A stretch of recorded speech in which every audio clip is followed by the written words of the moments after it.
Waktunya Kompas Bisnis, Saudara. Rapat Dewan Gubernur Bank Indonesia pada 21 hingga 22 Juli 2026 memutuskan untuk mempertahankan BI rate sebesar 5,75%, suku bunga deposit facility 4,75%, dan suku bunga lending facility 6,5%. Kebijakan ini dipilih untuk memperkuat stabilitas nilai tukar rupiah di tengah tetap tingginya ketidakpastian global serta untuk mempertahankan inflasi pada tahun 2026 dan 2027 berada di kisaran sasaran 2,5 plus minus 1% yang ditetapkan pemerintah alias pro stability. Di sektor makroprudensial, Bank Indonesia melakukan pelonggaran dengan memperluas insentif untuk mendorong pertumbuhan ekonomi melalui peningkatan kredit, pembiayaan ke sektor real dengan tetap menjaga stabilitas sistem keuangan.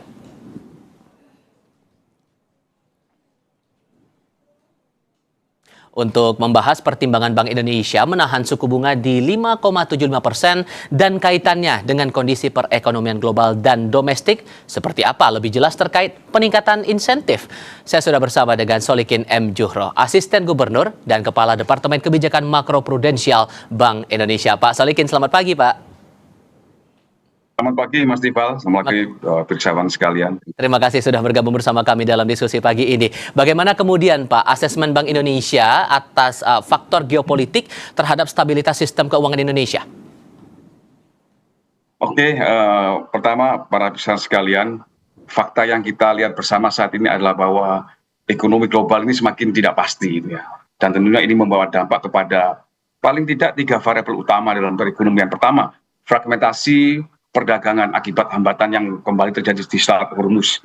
Dan kedua, tekanan inflasi global yang juga meningkat gitu karena seiring dengan harga komoditas dunia juga meningkat. Dan yang terakhir yang penting juga adalah volatilitas di pasar keuangan. Sehingga kalau kita lihat ini proyeksi atau pertumbuhan ekonomi global di tahun ini diperkirakan akan melemah pada level 3%.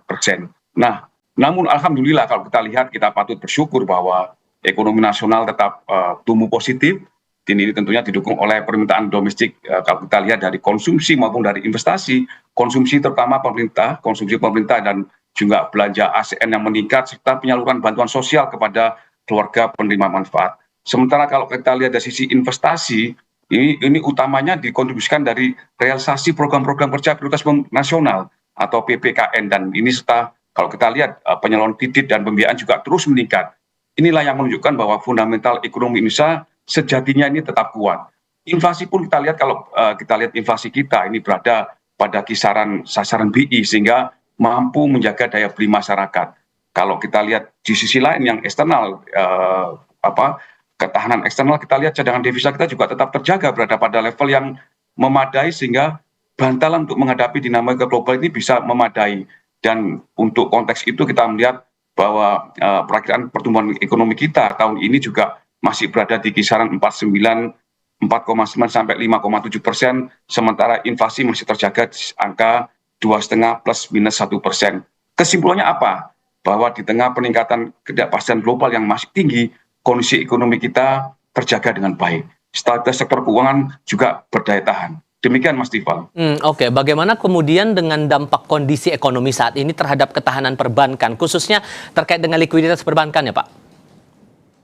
Nah, ini kita lihat ya, ketahanan stabilitas sistem keuangan kita ini memang nggak terlepas dari ketahanan sektor perbankan yang tetap kuat dalam menyerap risiko rangkaian global terhadap sistem keuangan. Kita melihat beberapa aspek. Pertama ya, kalau kita melihat ketahanan permodalan, kita melihat perbankan kita ini memiliki kapasitas permodalan yang tinggi. Kalau kita lihat CAR kita ya, capital adequacy ratio kecukupan modal kita masih sekitar 23,7%. Dan juga risiko kredit ini terjaga rendah. NPL kita itu masih jauh di atas di bawah ya, di bawah threshold 5%. Kalau kita lihat secara gross itu sekitar 2,17, kalau netonya bahkan di bawah 1. Dari sisi likuiditas, tadi kan permodal dan risiko kredit. Yang ketiga dari sisi likuiditas, kita melihat likuiditas bank ini secara umum masih memadai, meski terjadi beberapa ada segmentasi likuiditas antar bank, tetapi secara industri masih mencukupi. Ini kalau kita lihat dari rasio AL over DBK, kalau singkatannya alat likuid terhadap dana pihak ketiga posisi Juni yang masih cukup besar, sekitar 23%. Ini menunjukkan bahwa kecukupan likuiditas atau likuiditas dalam perekonomian masih ample di perbankan. Nah, yang nggak kalah penting adalah sisi profitabilitas dan kemampuan membayar dari korporasi, penting ini lihat ya, yang juga tetap baik, dan kita tentunya ini bagian penting untuk mendukung rendahnya risiko kredit sehingga ketahanan perbankan masih kuat. Mas Tifal, kita secara rutin Bank Indonesia ini juga melakukan stress test untuk melihat sejauh mana ketahanan kita, sektor perbankan kita terhadap shock yang muncul. Nah, kita lihat dari stress test ini umumnya masih menunjukkan bahwa ketahanan perbankan nasional masih kuat di dalam menyerap risiko gejolak nasional, gejolak global maksudnya. Demikian, Mas. Oh, oke. Lalu sejauh mana kemudian atau bagaimana kemudian dorongan kredit perbankan terhadap pertumbuhan ekonomi nasional ini dicermati? Nah, oke. Kalau kita melihat kredit ya, kredit ini kan merupakan motor penggerak sektor produktif, dan ini tentunya akan mendorong pertumbuhan ekonomi lebih tinggi lagi. Kalau kita melihat peran kredit di dalam perbankan ini di dalam mendukung pertumbuhan ekonomi ini terus meningkat. Kalau kita lihat, ini kita lihat pertumbuhan terakhir ya di bulan Juni ini sudah meningkat cukup tinggi 12,67%. Ini istilahnya meningkat dari bulan yang lalu ya, bulan Mei sebesar 11,51%. Ini terutama kalau kita lihat apa penopangnya. Penopangnya umumnya adalah kredit-kredit produktif. Kalau kita lihat kredit investasi sangat kuat. Dan ini tentunya berkontribusi besar kepada pertumbuhan intermediasi, dan ini tentunya kalau kita lihat kredit modal kerja juga mengalami peningkatan. Tentunya kita melihat banyak atau beberapa faktor ragam yang mendukung kenapa kredit kita tumbuh, intermediasi tumbuh. Dari sisi penawaran kita melihat lending appetite bank atau minat penyaluran kredit oleh bank ini masih tinggi. Dan juga kalau kita melihat tentunya nggak lepas dari kebijakan makroprudensial Bank Indonesia yang selama ini pro growth ya, untuk mendorong pembiayaan akomodatif dan longgar sehingga perbankan mampu bergerak secara lebih fleksibel di dalam mendukung perekonomian nasional. Itu dari sisi supply ya, penawaran. Kalau kita lihat dari sisi demand, kita masih melihat bahwa ruang itu masih sangat luas untuk kita mendukung pembiayaan. Indikator yang utama adalah masih tingginya undisbursed loan. Ya, kita melihat adalah komitmen pinjaman yang belum pinjaman yang belum ditarik terhadap plafonnya. Ini masih cukup tinggi. Kalau kita melihat undisbursed loan ini sekitar hampir 2.500 triliun rupiah atau sekitar 21% lebih, dan ini tentunya jika kita bisa memberikan insentif, bantalan-bantalan kebijakan, maka ini tentunya kita harapkan undisbursed loan-nya juga akan menurun. So, apa kesimpulannya? Kalau kita melihat kondisi adanya ruang pembiayaan tadi, maka intermediasi ini memang perlu terus didorong sehingga bisa ke depan kalau kita lihat Bank Indonesia terus melakukan upaya-upaya penguatan kebijakan makroprudensial untuk mendorong pertumbuhan kredit sehingga dalam kisaran 8-12%, dan ini optimal di dalam mendukung pertumbuhan ekonomi yang lebih tinggi. Demikian Mas Tifal. Oke, di paruh berikutnya saya juga mau tahu respons dari Bank Indonesia untuk menjaga kecukupan likuiditas di pasar uang, perbankan, dan perekonomian di negara kita. Kita akan jeda dulu sebentar ya Pak ya. Untuk Anda saudara, pastikan tetap di Kompas Bisnis.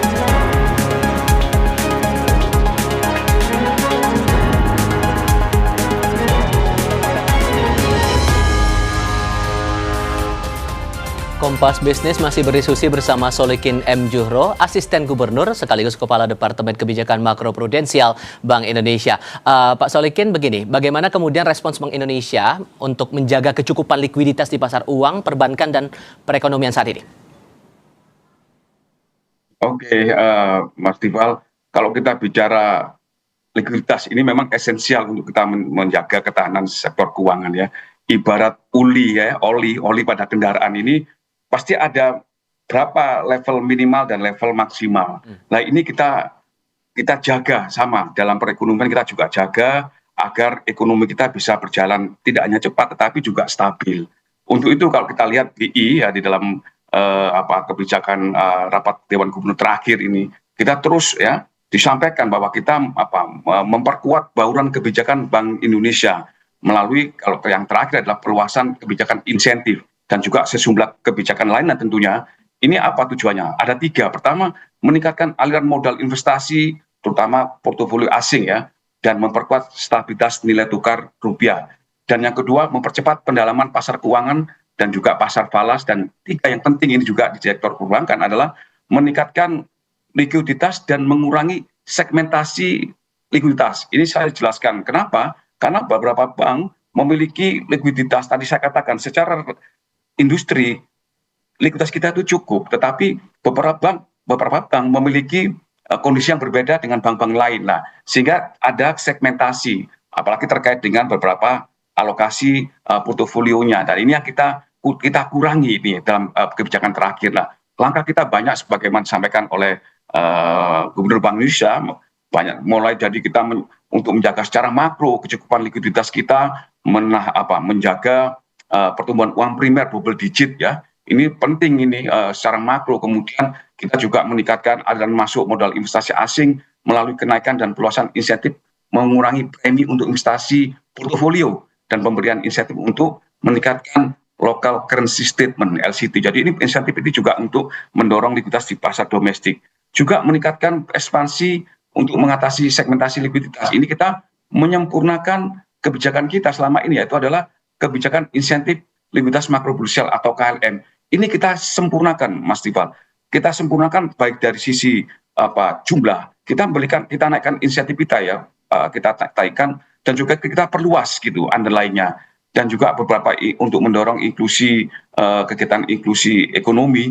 Ya ini banyak sekali kebijakan itu, dan yang memang kebijakan yang banyak itu tentunya kita orkestrasi sedemikian rupa, tapi tidak hanya itu, kita komunikasikan dan kita koordinasikan bersama kementerian, otoritas ya, perbankan, serta industri agar implementasinya ini optimal dan bisa mendorong perekonomian tumbuh lebih lanjut. Demikian, Mas. Oke. Bagaimana kemudian dengan kebijakan Bank Indonesia untuk mendorong kredit perbankan, Pak? Insentif apa saja yang akan diberikan?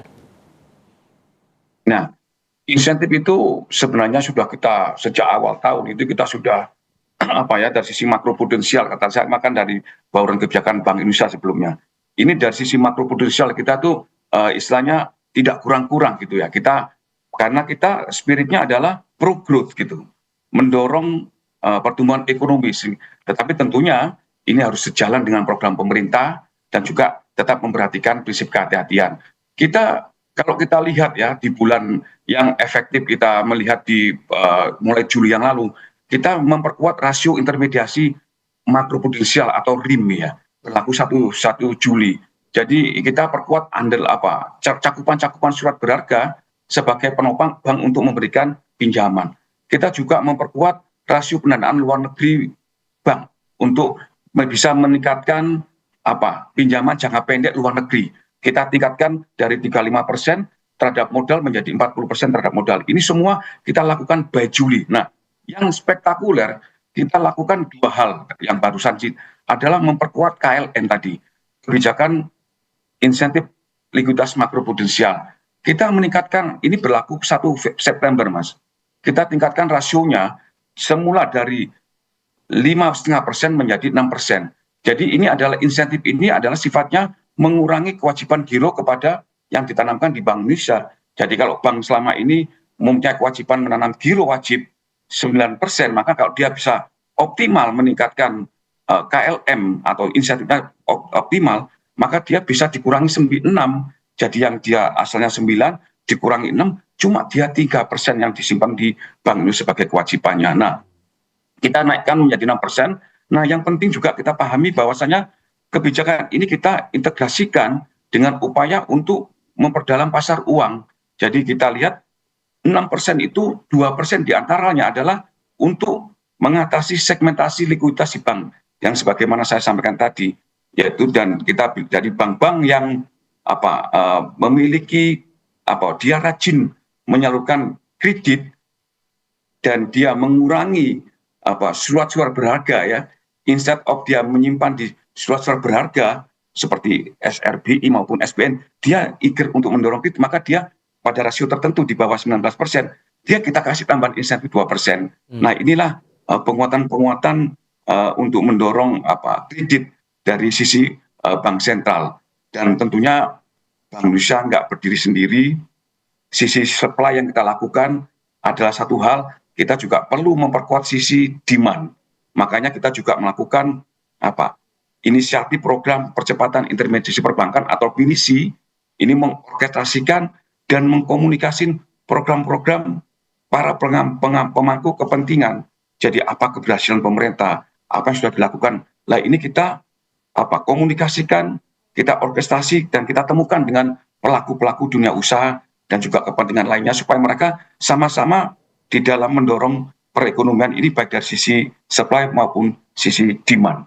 Demikian Mas. Oke, sehingga koordinasi itu juga jadi penting ya Pak ya. Bagaimana kemudian koordinasi antara Bank Indonesia dengan KSSA terkait dengan KSSK terkait dengan kebijakan-kebijakan itu tadi? Ya, sebagaimana tadi saya singgung, BI ini is not the only game in town ya. Kita tentunya harus bersinergi. Kalau kita memiliki forum istilahnya Komite Stabilitas Sistem Keuangan atau KSSK ya. Jadi di sini ada Kementerian Keuangan, Bank Indonesia, OJK dan LPS. Ini kita berkoordinasi terus mempererat dan memperkuat sinergi di dalam memitigasi dampak rambatan global sehingga stabilitas keuangan kita tetap kokoh terjaga. Ya, ini tentunya kita banyak sekali Mas kalau kita bicara inisiatifnya mulai dari sisi pertukaran data, informasi, menyiapkan respon kebijakan dan juga simulasi ketahanan sektor keuangan terhadap potensi atau gejolak krisis. Dan ini tentunya kita melihat bahwa koordinasi di level KSSK ini tidak hanya dilakukan ketika tekanan terjadi, ketika krisis terjadi, tapi kita sudah memulai sejak tahap deteksi dini, pencegahan hingga penanganan. Nah, tentunya kita bicara banyak sekali inisiatif ini juga di dalam KSSK juga ditujukan untuk mendukung keberlanjutan pertumbuhan ekonomi serta program Astagita. Kalau kita lihat, misalkan BI melakukan dukungan melalui kebijakan inisiatif makroprudensial, nanti OJK memperkuat sisi mikroprudensialnya, ketentuan-ketentuan diperlonggar, sehingga pemerintah juga memberikan insentif fiskal. Jadi ini istilahnya orkestrasi yang kita lakukan di dalam KSSK. Itu dengan demikian kalau kita lihat diharapkan seluruh kebijakan fiskal, moneter, makroprudensial dan mikroprudensial bahkan penjaminan dan resolusi ini bergerak di dalam arah yang sama, bahwa menjaga stabilitas sistem keuangan, memperkuat intermediasi dan mendukung pertumbuhan ekonomi yang lebih tinggi, inklusif dan berkelanjutan. Demikian Mas Tifal. Baik, Pak Solikin M. Juhro, Asisten Gubernur sekaligus Kepala Departemen Kebijakan Makroprudensial Bank Indonesia. Terima kasih banyak sudah mau berdiskusi bersama kami.